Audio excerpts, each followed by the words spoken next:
तर आपण पाहतोय तर पहलगाममध्ये कुटुंबासोबत फिरायला गेलेल्या पर्यटक आसावरी जगदाळे आपल्यासोबत बोलत होत्या। आसावरी जगदाळे यांच्या वडिलांवर गोळीबार करण्यात आला होता आणि यामध्ये त्यांचा मृत्यू झालाय।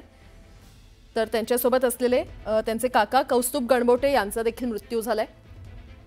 पहलगाममध्ये हा भ्याड हल्ला झाला आणि या भ्याड हल्ल्यामध्ये राज्यातील 6 जणांचा मृत्यू झालेला आहे। त्यामध्ये डोंबिवलीतल्या 3 पर्यटकांचा मृत्यू झाला असल्याचं देखील कळतंय। दरम्यान जम्मू काश्मीरमधील पहलगाम इथे झालेल्या दहशतवादी हल्ल्यामध्ये डोंबिवलीतील 3घांचा मृत्यू झालाय।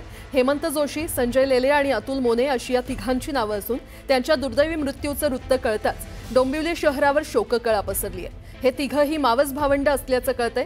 डोंबिवली पूर्व पश्चिम शहरातील नवापाडा, पांडुरंगवाडी आणि नांदिवली परिसरातील ते रहिवासी असलेले हेमंत जोशी, संजय लेले आणि अतुल मोने हे 3घेही पर्यटनासाठी काश्मीरला गेले होते। पहलगाम इथे दहशतवाद्यांनी अचानक गोळीबार सुरू केला। या गोळीबारात हे 3घे गंभीर जखमी झाले होते आणि त्यांना तातडीने रुग्णालयात हलवण्यात आलं, मात्र उपचारादरम्यान त्यांचा मृत्यू झालाय। या घटनेमुळे डोंबिवलीमध्ये हळहळ व्यक्त केली जाते। लेले, मोने आणि जोशी या कुटुंबियांवर दुःखाचा डोंगर कोसळलाय। स्थानिक प्रशासन आणि पोलिसांकडून मृतांच्या कुटुंबियांना सर्वतोपरी मदत करण्यात येते।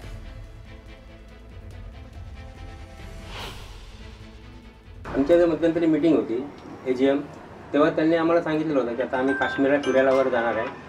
तारीख वगैरे काय तेव्हा हे सांगितलेलं नव्हतं मी, पण सर्व फॅमिली जाणार होती असं सांगितलेलं। पण ते आता आम्हाला कळलं की तिथे आता दहशतवादी हल्ला झाला। आम्ही आता बातम्यांमध्ये ऐकलं आणि कळलं की असा दहशतवादी हल्ला झालेला आहे आणि त्यांना शूट केलं आहे। पण आता अजून आम्हाला नक्की कळलेलं आहे की लिस्ट ज्यांच्याकडे आलेली आहे म्हणतात की पण एकच नाव, पण त्यांची मुलगी आणि त्यांची पत्नी हे दोघंही त्यांच्यासोबत आहेत आणि अतुल हे आमचे चांगले मित्र होते। पहलगाम काश्मीर इथे झालेल्या या दहशतवादी हल्ल्यामध्ये पनवेलमधील एकाचा मृत्यू झालेला आहे आणि या संदर्भात माहिती घेतल्यानंतर निसर्ग ट्रॅव्हल्स पनवेल इथून एकूण 39 पर्यटक जम्मू काश्मीरमध्ये पर्यटनासाठी गेले होते। त्यातील दिलीप डिसले यांचा मृत्यू झालाय। ते पनवेलच्या खांदा कॉलनी इथे राहत होते आणि सुबोध पाटील हे जखमी झालेले आहेत।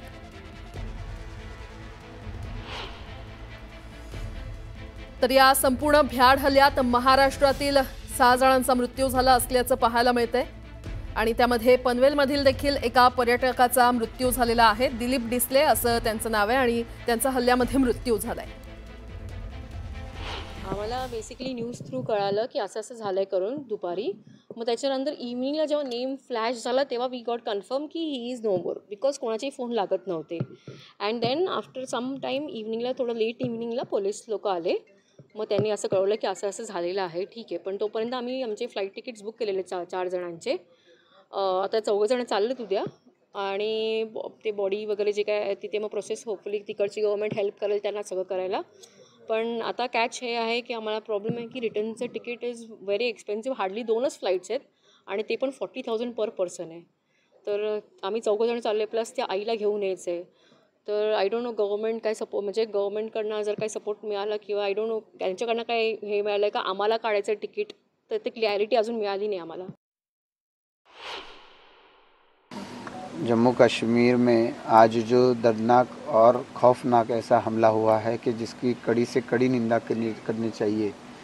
हम देख रहे हैं कि पूरे देश में इसकी आहत है और महाराष्ट्र से कुछ लोगों के इसमें जो फायरिंग हुई उसमें गुजरने की खबरें आ रही है। हमारे पनवेल में, न्यू पनवेल में सेक्टर 12 में रहने वाले डिसले जी, इनका आज इसी फायरिंग में उनकी मौत हुई है, ऐसी खबर मिली है। उसी के साथ साथ कामोठा में रहने वाले सुबोध पाटिल, इनको भी इसमें गोली लगी है, पर सौभाग्यवश के उनको ज़्यादा उसमें घायल नहीं हुए हैं और उनके परिवारजनों से भी बात उनकी हुई है, पुलिस की भी बात उनसे हो चुकी है। तो वो अभी तक वो आउट ऑफ डेंजर है ऐसा बताया जा रहा है।